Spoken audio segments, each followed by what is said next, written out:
Sahabat Nabi banyak juga di Mesir tuh, Ammar bin As.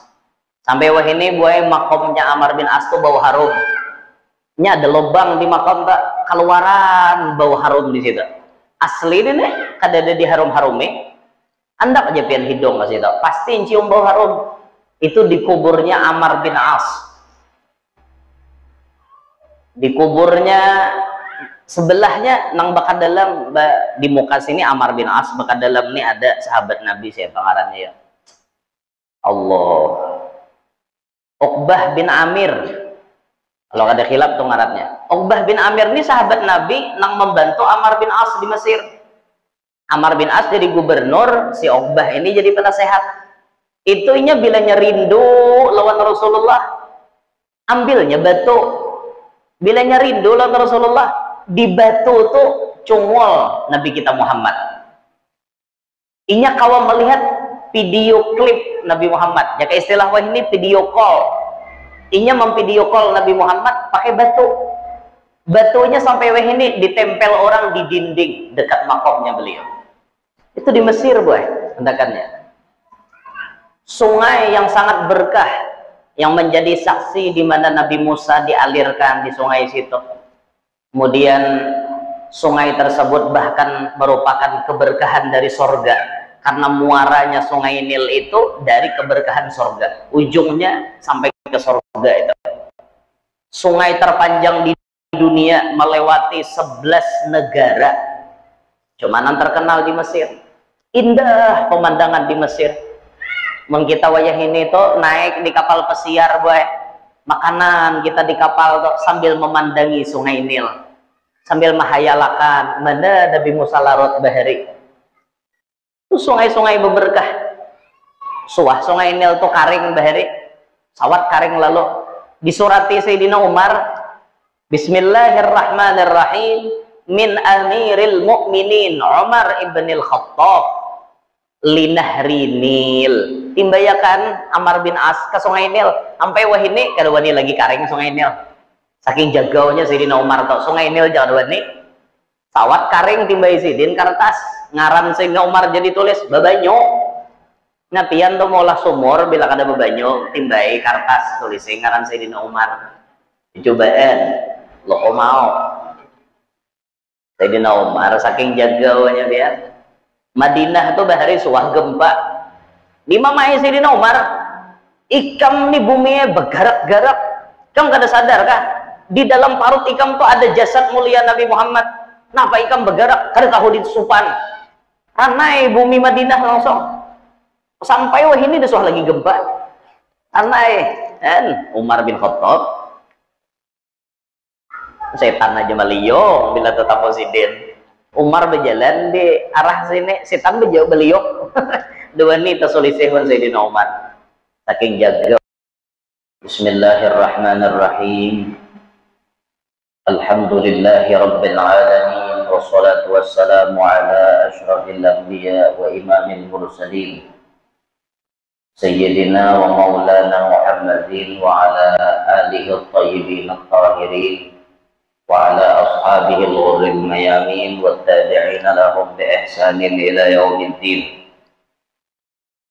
Subhanaka la ilma lana illa ma 'allamtana innaka antal alimul hakim. Hassantukum bil hayyil qayyum alladzi la yamutu abada wa dafa'tu ankum as-su'a bila haula wa la quwwata illa billahil 'aliyyil 'azim. Rabbi shrah li sadri wa yassir li amri wahlul 'uqdatam min lisani yafqahu qawli wasaddid lisani wahdi qalbi bijahin nabiyyi wa sahbi wal ali dusturakum ya ahlad darab wa ya ahlal batin wa ya ahlan nawbah wa ya ahlan nur. Amma ba'd. Faqala al-musannifu rahimahullah wa nafa'ana bi'ulumihi wa asrarihi fid dharain amin ila an qala. Halaman 2.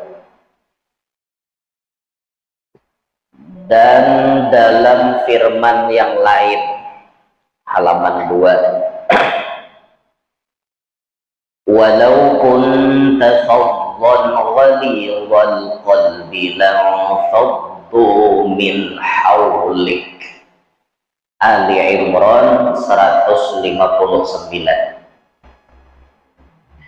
Seandainya kamu bersikap keras lagi berhati kasar, tentulah mereka menjauhkan diri dari sekelilingmu.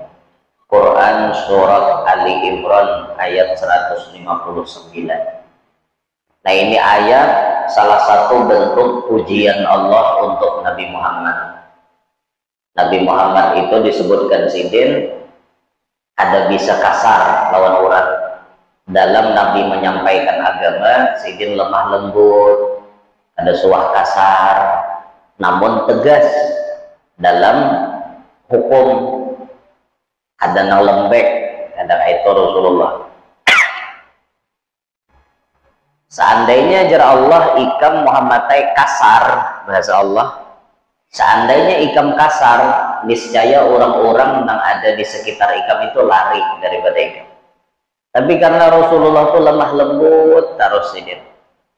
Ada bisa Nabi itu kasar lawan orang, ada bisa lembut benar, santun benar lagi. Kalaupun Nabi harus sarik, sariknya itu sarik yang dibenarkan oleh Allah. Misal kayak hukum Allah di otak atik, sarik kayak Nabi. Tapi kalau urusan-urusan pribadi dalam hal menyampaikan dakwah, lemah lembut Nabi kita. Tidak ada Nabi yang kasar tuh, ada bisa kasar kayak itu. Dan contoh-contoh pujian semacam ini banyak sekali kita dapati dalam Al-Quran yang mengisyaratkan bahwa manusia tidak akan mampu menghitung sepenuhnya kesempurnaan Rasulullah Sallallahu Alaihi Wasallam. Habib Ali menulis nih dalam Maulid Sayyidin atau tulisan itu dalam perawi Maulid Habsyi, kamulat, bujuri tulisannya lah, menggo pulpen bujuri, kamulat mahasinuhu falau ahdassana lil badri inda tamamihi lam yuhsafi wa ala tafannuni wasifihi biwasfihi yafnaz zamanu wa fihi ma lam yusofi. Sungguh sempurna keindahan yang dimiliki Rasulullah. Andaikan cahaya yang ada padanya diberikan kepada rembulan, maka rembulan tidak akan pernah mengalami gerhana.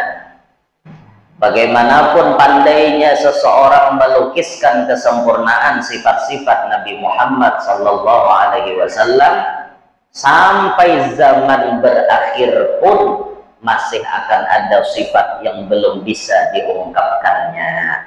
Saking artinya kisah Nabi Muhammad itu luar biasa benar. Artinya Nabi Muhammad sempurna benar.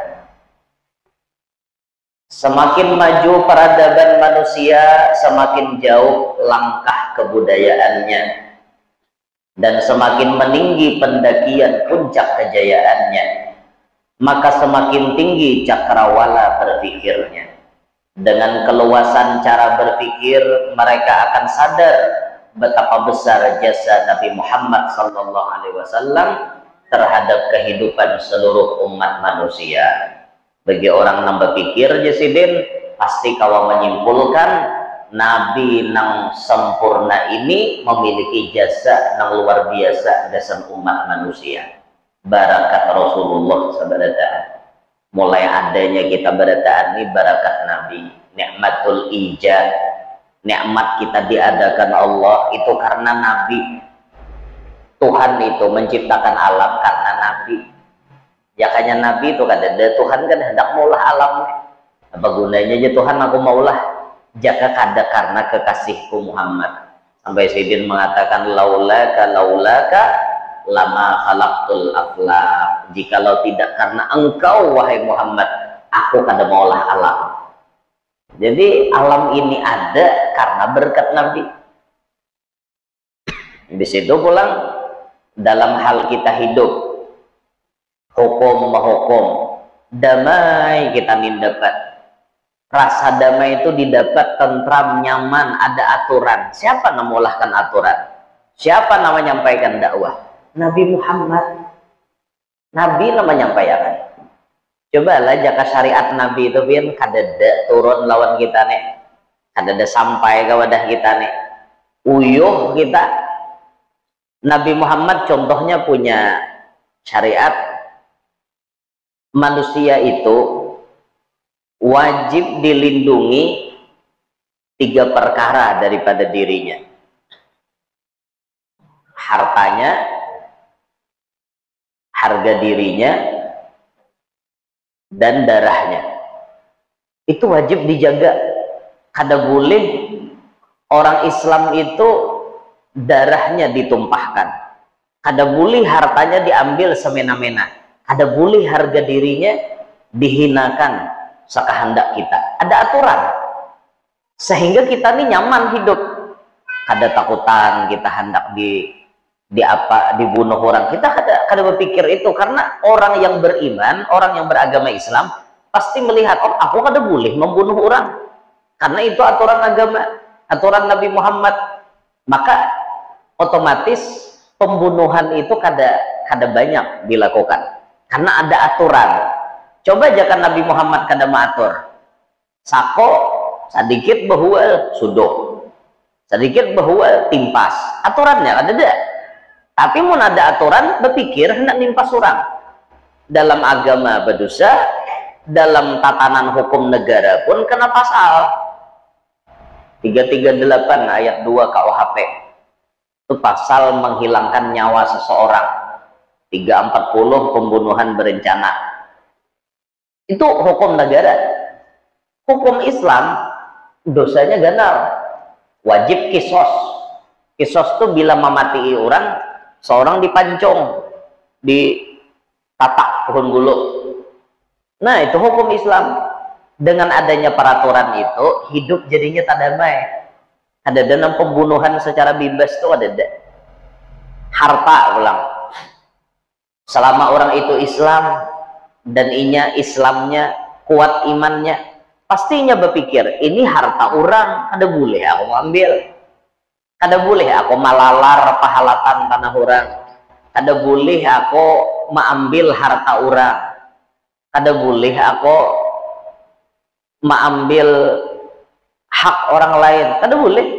Jangankan artinya mencuntan, merampok atau korupsi, itu ganda lagi dosanya.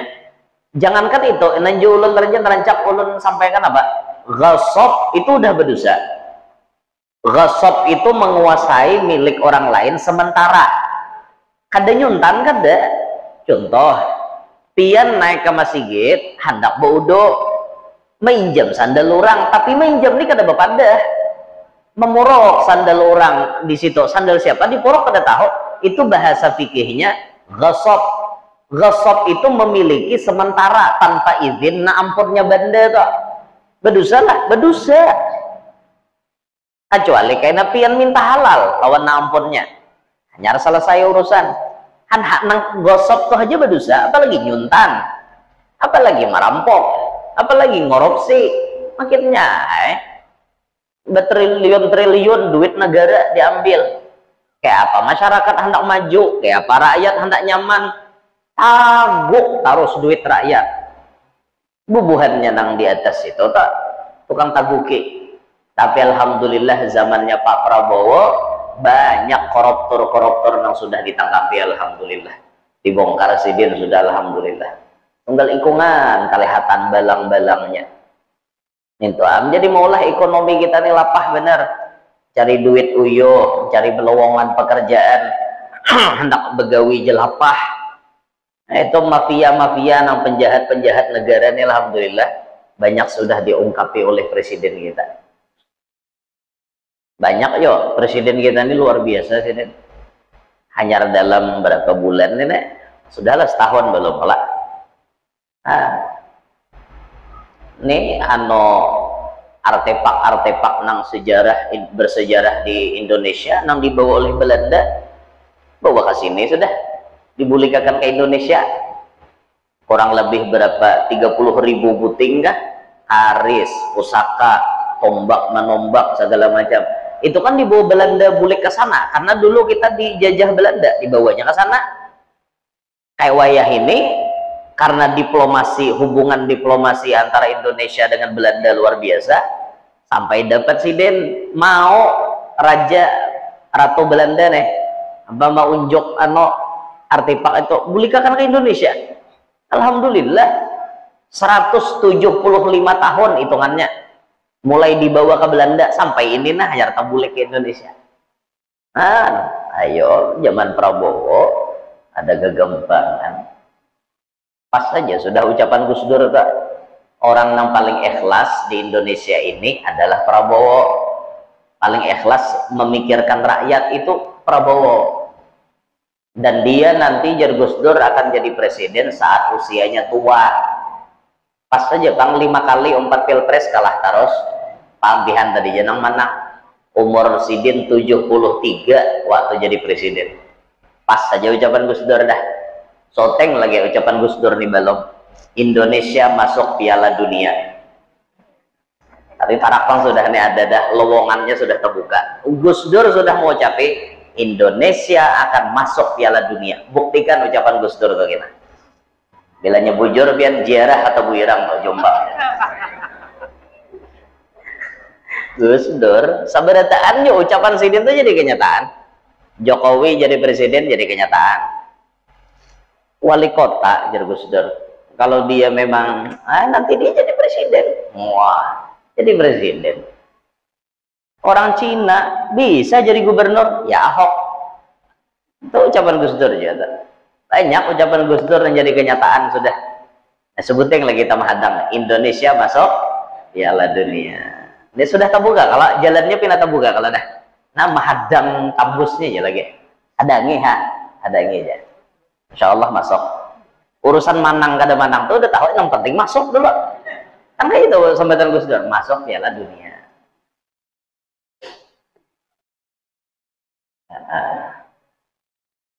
Imbah itu Nabi berisi peraturan harga diri seseorang kada boleh kita semena-mena denganinya.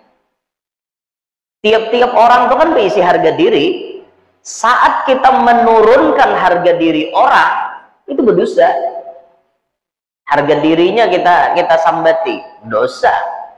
Kita menggibahinya, memfitnahinya, menghinakan-inya, macam-macam. Misalnya cara apapun yang menurunkan harga dirinya dosa kita.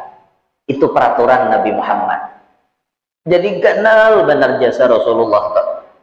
Barakat Rasulullah akhirnya kita nih hidup nyaman kayak itu. Sepeninggal Rasulullah Sallallahu Alaihi Wasallam 14 abad yang lalu, keagungan Rasulullah masih memenuhi hati dan masih menggaung di telinga. Sebutan namanya selalu menjadi senandung kehidupan, selalu haus pada mata air inspirasinya. Dan dari kelimpahan karunia satu-satunya pahlawan agung nan sempurna. Bila umat Islam mengingat Nabi mereka yang ummi, seraya mensucikan misi yang dibawa, disampaikan dan disebarkan secara luas mulai dari arah barat sampai arah timur, dan seraya meyakini keagungan perkara yang dibawanya mulai dari akidah dan syariat, maka jiwa manusia pasti akan mengingat bahwa itu semua adalah buah dari misi Nabi Muhammad, seorang yang tidak pernah tertandingi, seorang dermawan, seorang yang memiliki sifat belas kasih, seorang tokoh tunggal, seorang pejuang sepanjang sejarah syariat Islam nan luas. Sesungguhnya keagungan Rasulullah Sallallahu Alaihi Wasallam ini tidaklah diperoleh dari fanatisme atau pangkat atau harta benda, maupun dari kemuliaan umat yang beliau terlahir di masanya. Akan tetapi keagungan beliau diperoleh dari kemuliaan karakter asli yang beliau miliki, dari kesempurnaan penciptaannya dan keluasan cakrawalanya. Nabi Muhammad itu harap bukan karena fanatisme, bukan artinya pengikutnya nama angkat-angkat, bukan itu. Kalau pengartinya pengikut Nabi Muhammad ini nama angkat-angkat Nabi, lalu Nabi jadi mulia, ada itu. Atau karena pangkat sidin, ada. Karena harta benda sidin, ada.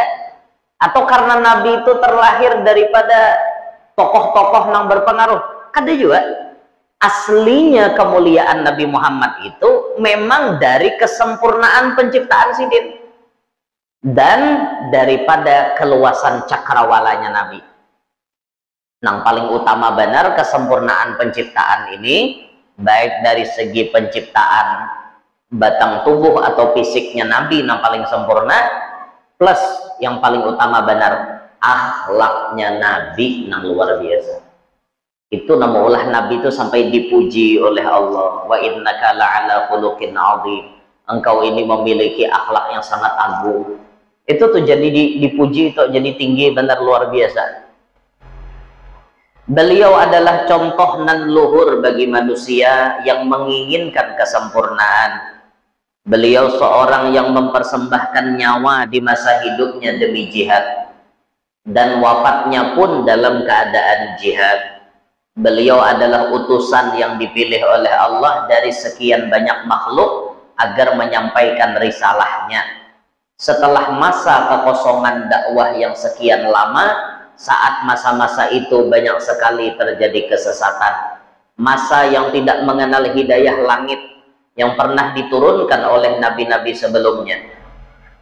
Hidayah itu diturunkan di masa yang paling akhir, agar risalah dan akidahnya menyebar ke seluruh lapisan umat manusia.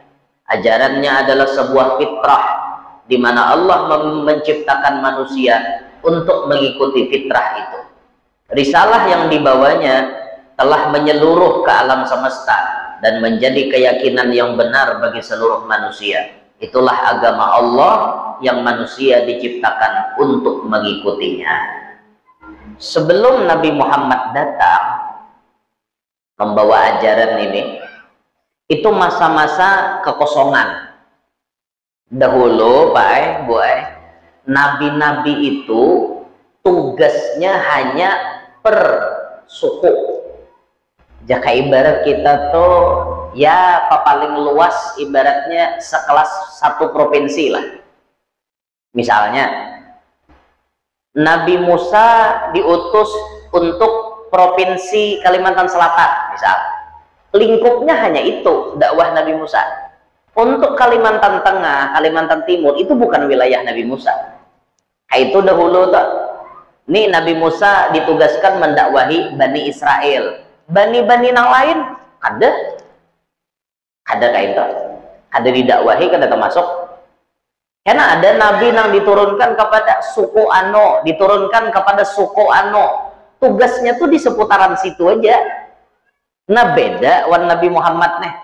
Kalau Nabi Muhammad ini untuk seluruh alam, orang manapun harus sampai dakwah Nabi Muhammad kepada mereka. Nah disitulah ketika masa yang cukup panjang antara Nabi Isa dengan Nabi Muhammad lah.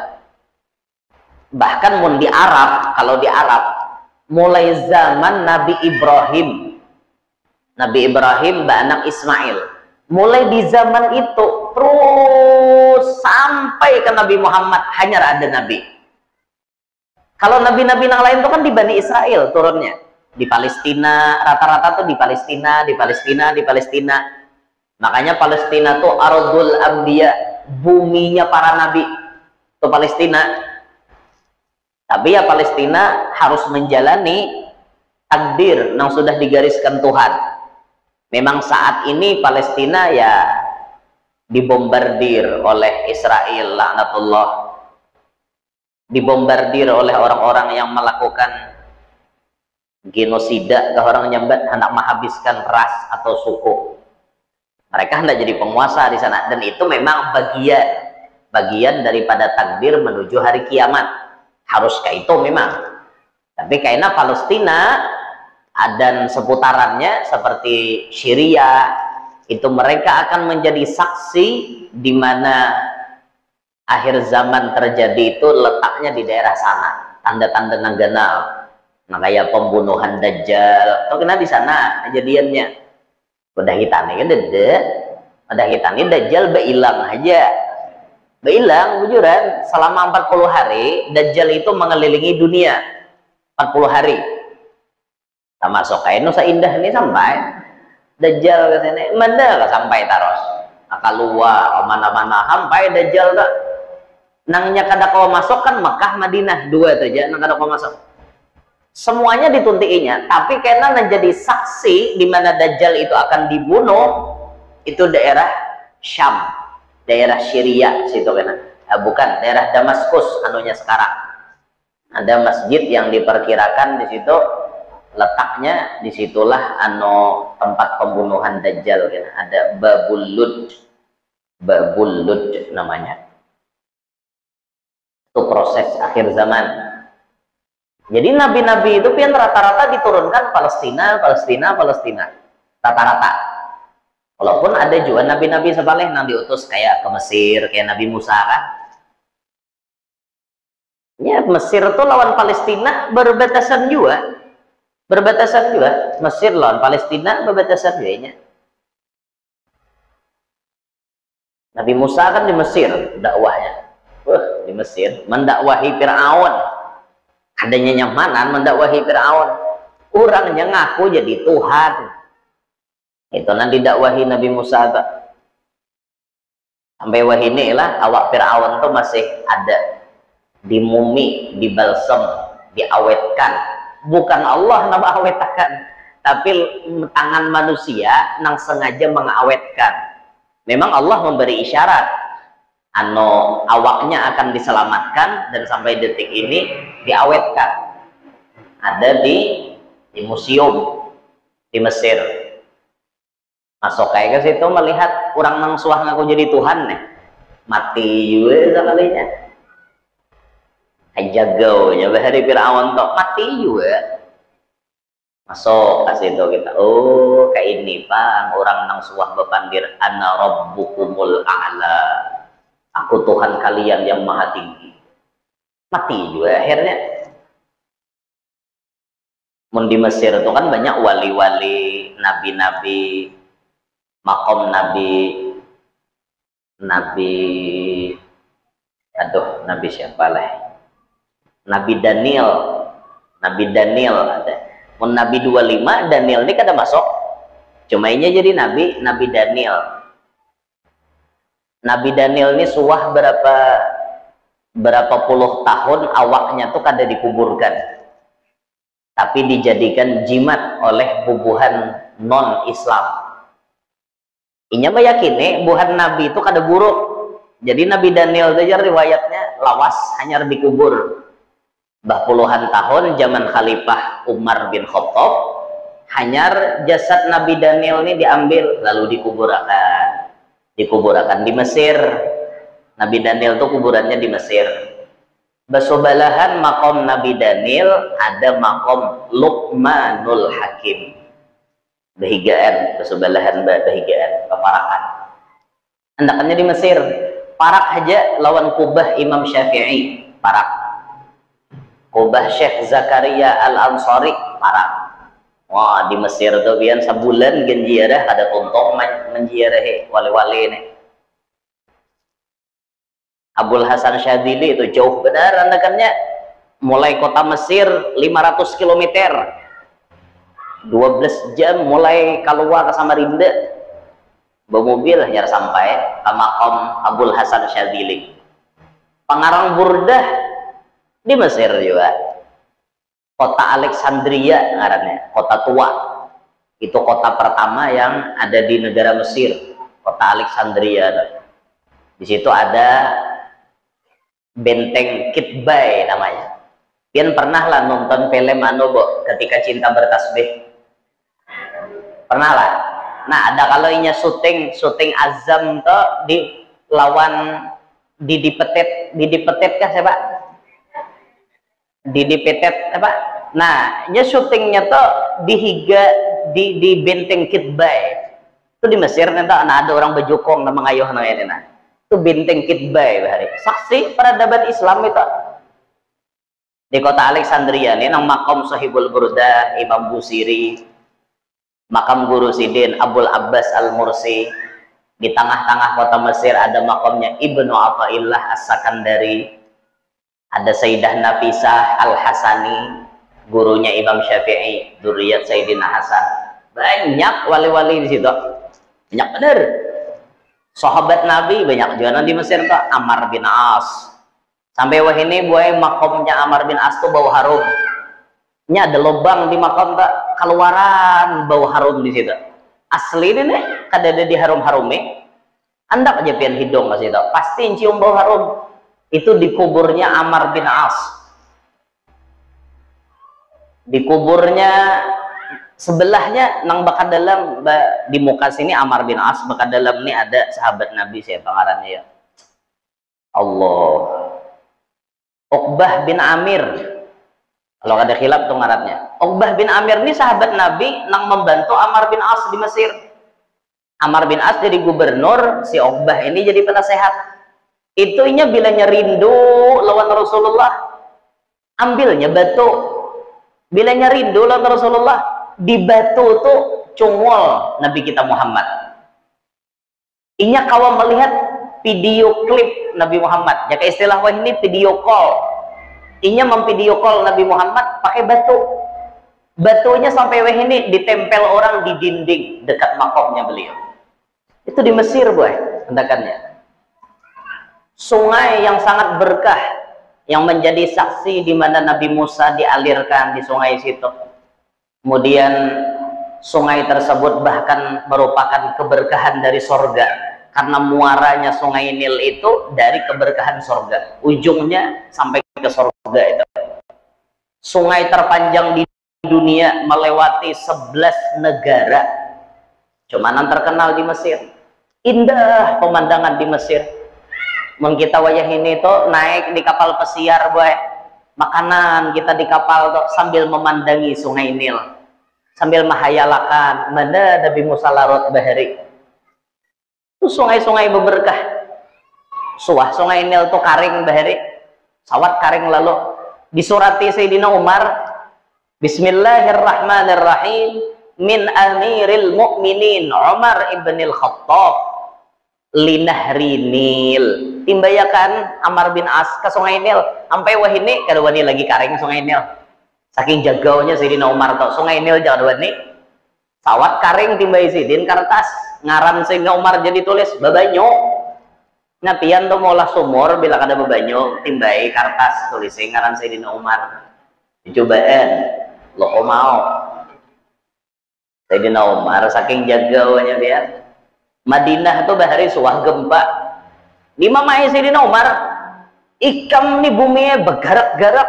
Kamu kada sadar kah? Di dalam parut ikam tuh ada jasad mulia Nabi Muhammad. Kenapa ikam bergerak? Kada tahu di supan. Karena bumi Madinah langsung.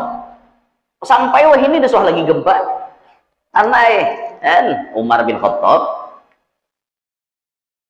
Setan aja maliyong bila tetap presiden. Umar berjalan di arah sini, setan berjauh beliau. Dua ini tersulisihun Sayyidina Umar. Saking jagaunya Sayyidina Umar tuh dia. Jajar Munkar Nakir aja dikisahkan membangunkan Sayyidina Umar. Nyaring mana suara. Sayyidina Ali kalau nanti bukakan kasyaf tak melihat Sayyidina, kayak apa Umar ini artinya jagaunya menghadapi Munkar Nakir. Takajud juga Sidin papasan orang malaikat lawan umat Rasulullah jangan kayak itu. Wah keren. Nah, itu nambujuran jagau ada nah hayam berumahan tuh ada dasar jagau sampai ke dalam kubur jagau itu Sayyidina Umar kan. Jadi di Mesir atau Bian banyak benarlah jejak langkah dakwah para nabi dan lain-lain ini banyak di sana. Impian tuh berziarah ke kota Alexandria tuh boy, melewati laut, indah benar lautnya. Mungkin pian bisa mendengar laut Mediterania jarang. Mediterania tuh Mesir seberang sini, seberang sananya Turki. Sejam pian bakapal sampai ke Turki. Oh, ayo makan pinggir laut tuh angin sepoi-sepoi. Awan bener bawa lauk mulai sini. Mau lauk di sana kada cucok liur kita. Bawa lauk mulai sini, iwak saluang halus-halus, di sana asam hampalam gitu. Angin ampal jagung panas nih. Wah, anginnya supaya maka bini hanyar pulangnya. Udah lawas bulik betianan pulang. Hanyar kawin tuh nyaman bulan madu ke Mesir tuh boy. Soal lepian ke Mesir. Belum kah? Ada yang pernah lah di sini tulah ke Mesir. Nah dede lah. Haji Fahmi di Suha. Oh ada Suha. Di Suwahe kenapa? Ulun alhamdulillah Suwah aja sudah. Mesir dulu 3 hari setengah di Mesir. Ditarim seminggu. Pesawat aja tak menjajak itu tak. Nya penting kita bahari melihat perguruan tulak kemana-mana nyamannya aja hati sidin tulak ke Makkah, tulak ke Madinah, tulak ke Mesir, tulak ke Tarim. Berdoa ya Allah sebagaimana guru kawa tulak ke sana aku hendak juga. Berdoa itu. Nah hendak juga tak. Berdoa dalam hati alhamdulillahan sampai aja tak. Kumpulakan pian duit nabung sehari 300.000. Mau tahu artinya pahamannya nyaman cari duit itu pahamannya nyaman naik pian tuh jar nyambatnya oh jangan kayak itu sangka jahat ngarannya harapan si guru nama nyambat nek mudahan bukan pian banyak berduit itu nyaman berziarah wali-wali melihat oh ini pang pengarang kitab tafsir Jalalain di Mesir oh ini pang pengarang kitab syarah tafsir Jalalain tafsir Sawi di Mesir oh ini pang pengarang kitab apa ngarannya kitab banyak di sana tuh oh ini kubur Imam Syafi'i oh ini Ibnu Hajar Al Asqalani oh ini Ibnu Sirin nang ahli tafsir mimpi itu oh ini wali-wali fulan maka genal walinya di situ. Oh ini Imam Ahmad Al Badawi, nang biasa bi Rasulillah wal Badawi itu di Mesir kuburannya. Banyak wali-wali itu di Mesir Tuhan mandak. Mun pian diizinkan oleh pemerintah masuk ke wilayah nang Nabi Musa munajat tak. Ada kalau Nabi Musa munajat 40 malam sampai Nabi Musa berdialog dengan Tuhan. Bapandiran lawan Allah Bukit Tursina itu mimpian dapat izin dari pemerintah kawa masuk ke Bukit Tursina. Nah duduk juga pian di situ di sini pang lokasinya Nabi Musa bapandiran lawan Tuhan. Nah ayo ikhla'na alaik ya Tuhan innaka bil wadil muqaddasi tuwa pacol sandal ikam wahai Musa ikam berada di tanah yang di lembah yang suci. Memacul Nabi Musa ke sandal hanyar bapandiran lawan Tuhan. Tapi Nabi Muhammad saat Isra Mi'raj lawan sandalnya naik ke atas. Kada bapaculan. Itulah makanya sandal Nabi Muhammad meninggi daripada alam semesta ini.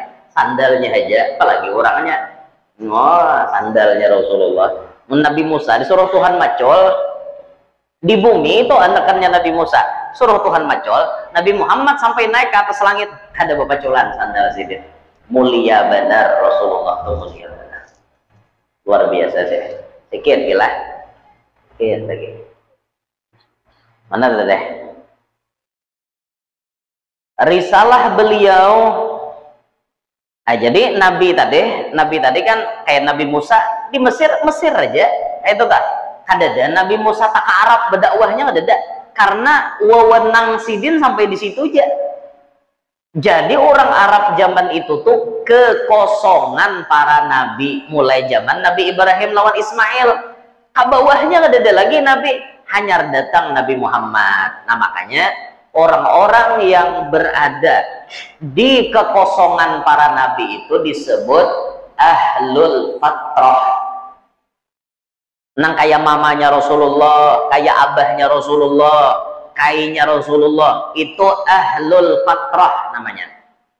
Ahlul fatrah itu bila inya mau umpati ajaran Nabi nang tadahulu, yaitu ajaran Nabi Ibrahim, berarti milahnya Nabi Ibrahim.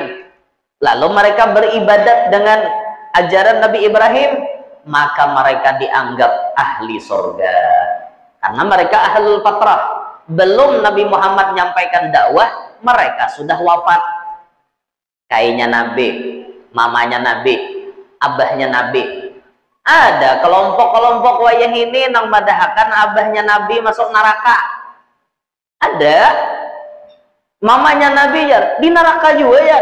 Inya kafir bang ya. Maninya abahnya Nabi dipadakannya masuk neraka. Kada beuntungnya mereka ahlul fatrah. Ahlul fatrah itu bila mengumpati ajaran Nabi nang terdahulu masuk surga juga. Itu. Bahkan ada riwayat Rasulullah membangunkan Mama Abah Sidin. Ada riwayatnya. Syekh Yusuf An-Nabahani menulis dalam kitab Sidin bahwa Rasulullah ketika sudah diutus, Sidin membangunkan Mama Abah Sidin. Itu riwayat yang lain. Tapi yang memakai ahlul fatrah kada kawa dipungkiri, asal mengumpati ajaran Nabi Ibrahim berarti mereka masuk surga karena saat itu kekosongan para nabi. Paham jawab ya? Jangan umpatan orang madahakan lawangannya kuitan Nabi masuk neraka.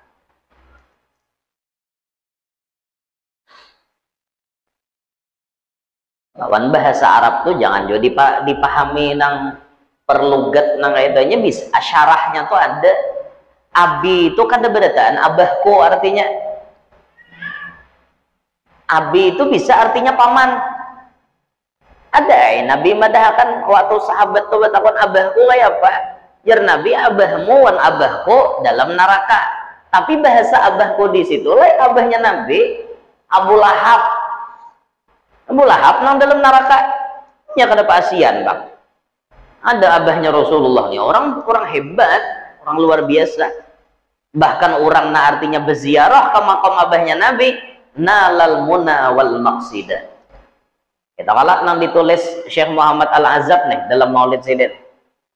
Min hamlihi lamma madha syahrani qad wafal manunu aban nabiyil ajwada. Umur Rasulullah 2 bulan di dalam kandungan, wafat Abah Sidin. Wa bi Thaibatin qad kana dzalika mud'ata akhwalahu min ardi Syam mus'ida. Wa qama fiha indahum mutawajjihan syahran saqiman sabiran mutajallida.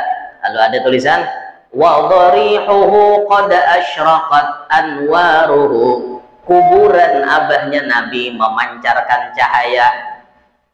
Manzarahu, siapa yang menziarahinya, nalal muna wal maqsida, dapat apa yang dicita-citakan. Pertanyaannya, di mana kubur abah Nabi waya ini? Nah, itu nang ada tahba. Di mana ya? Mun perkiraan ada aja, Pak. Perkiraan. Wallahu a'lam, bujur kadanya kita pernah dapat perkiraan itu. Bujur kadanya wallahu a'lam lah, ulun kada tahu, jangan nyalahkan ulun mun nya salah. Ngarannya gin perkiraan. Ada orang nang ahli sejarah membaca peta Masjid Nabawi pada masa lalu.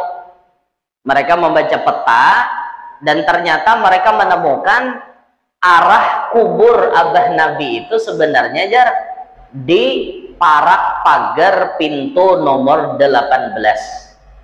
Dada kalau kuburan situ ini dede kalincayan orang di situ, kajejakan orang. Makanya ulun rajin bila di Masjid Nabawi ulun kada hendak berjejak parak situ. Ada yang memperkirakan ubinnya nomor 5 jar dari pagar angka 18 1 2 3 4 5. Ulun bila berjalan pasti bakal sini. Kada hendak ke sini. Kalau kupina bujuran kubur abah Nabi di situ terjejak kita. Itu. Kenapa guru jar buhannya tuh maka kada menghormati wan kubur abah Nabi. Nah itu tadi Bang. Pahamnya berbeda lawan kita. Pahamnya lebih ya. Orang aja berziarah ke Abua. Abua itu kan kubur mama Nabi, bisa ditangkap orang. Wani-wani ben ziarah ke situ bisa tangkap orang. Hati-hati. Padahal nanti diilangi mamanya Rasulullah lah. Nah, jakanya abah Nabi itu bawa kubur wadah kita nih, bah ada kisah, harapnya kubahnya kita mulahkan. Mama Nabi bawa kubur di wadah kita nih, ada kisah tuh bang dah, harapnya kita mulahkan. Tapi ngaran di sana, pak, ngaran di sana, dah kawan. Nah makanya pian menyebut jalan-jalan, jangan tapi beparak ke pagar nang nomor 18 itulah, diliung-liung sambil. Kita tuh sangka baik aja, busiah itu bujuran di situ. Sakira kita jangan tajajak makam abah Nabi. Kita paham ya Allah lah. Munnya kada ka Madinah ada kau mah hayal. Nah, munnya ka Madinah wae mah hayal ke pintu 18. 18 pang asanya, mung kada salah. Aku ada yang bergambar situ. Pintu 18. Ingat akan namanya, oh sini pang jerkoan dekatnya. Nah, dah sedikit gila. Lalu Rasulullah datang kan kayak itu Pak. Hanya Nabi menyampaikan dakwah sini. Risalah beliau mengajarkan keesaan Allah, menetapkan dasar-dasar keadilan. Nah, kebebasan itu bukan berarti bebas kada ada aturan. Ekualitas, persaudaraan antar manusia secara menyeluruh. Risalah ini pantas menjadi agama bagi seluruh umat manusia, mengingat ketinggian esensinya, keluhurannya, dan tujuannya yang mulia. Risalah yang mengangkat manusia lebih tinggi daripada sekedar mulia, mengajak untuk saling mencintai, saling menyayangi, saling berbagi, saling membaktikan hati dan perasaan agar memiliki rasa tanggung jawab, saling menghargai perjanjian dan menghargai aturan-aturan untuk menyebarkan ilmu, untuk membangun kota-kota dan peradabannya, untuk menghancurkan paganisme, penyembahan berhala, kesesatan, kehinaan, kemungkaran, keinginan sesat, syahwat yang liar, legenda bohong, tradisi usang. Risalah yang menghimpun manusia di bawah naungan satu bendera bimbingan Allah dan dalam naungan syariat Allah. Itu agama Nabi Muhammad. Agama yang dibawa oleh Nabi Muhammad, agama yang betul-betul berperi kemanusiaan. Bujur-bujur berperi kemanusiaan. Makin kita dalami perkara ini, kita akan makin menikmati betapa indahnya ajaran Nabi Muhammad. Nah, ingin situ itu loh, panjang pang lagi bacaannya leh. Ingin situ gitu loh nah. Sedikit. Sampaikan ke titiknya di bawah supaya pembahasannya kada bingung. Sebab poin-poin di atas nang kisah agama tadi nih, tidak seberapa lama Rasulullah berdakwah, beliau telah berhasil menghimpun seluruh kaum Arab, mengajak beberapa raja dan penguasa untuk masuk ke agamanya. Beliau mengutus beberapa utusan pada Raja Khosraw, Raja Bahrain, Raja Habasyah, penguasa Mesir, Raja Roma Heraklius, dan membawa kabar baik dan peringatan. Itulah Rasulullah. Dengan artinya misi dakwah beliau seperti itu, akhirnya banyak raja-raja yang kafir pun tersentuh hatinya, sampai mereka memeluk agama Islam, mau mengobati Nabi Muhammad. Itu semuaan dengan kebenaran risalah yang dibawa oleh beliau. Hingga nih itu loh, hingga situ dulu. Minta ridho, minta halal, minta maaf. Insya Allah kita sambung pada pengajian yang akan datang. Insya Allah. Mudah-mudahan Allah memberikan kita panjang umur, sehat walafiat, makbul, sabadataan hajat, banyak berduit, nang halal, nang berberkah, kawa bahaji, kawa umroh, kawa ziarah ke Mesir, ziarah ke Darif. Mudah-mudahan kita sabadataan hidup bahagia, hati bersih daripada segala penyakit hati, dan anak kita dan anak cucu kita selamat dunia sampai akhir. Ala tilka niyah wa ila hadratin Nabi al-Fatihah. Bismillahirrahmanirrahim.